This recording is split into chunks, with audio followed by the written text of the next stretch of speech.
Syedaralun, pria yang mati suri di Bogor ternyata tidak benar.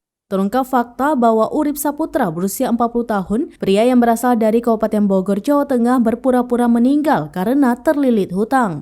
Dikutip dari tribunbogor.com, Urip ternyata masuk sendiri ke peti mati yang sudah disediakannya. Kapolres Bogor AKBP Iman Imanuddin menegaskan Urip tidak melakukan perjalanan dari Semarang melainkan dari Jakarta. Saat dijemput, Urip dalam kondisi sehat walafiat. Kemudian saat ambulan masuk ke rest area yang berada di Cibubur, Urip masuk ke dalam peti jenazah yang sudah disediakannya. Supir ambulan tidak menyadari saat itu Urip masuk ke dalam peti jenazah. Dalam perjalanan dari Jakarta menuju tempat kediamannya di Bogor, istri Urip berkeluh kesah kepada supir ambulan. Ia mengatakan sedang dihadapkan oleh hutang yang melilit keluarganya dan banyak yang menagih.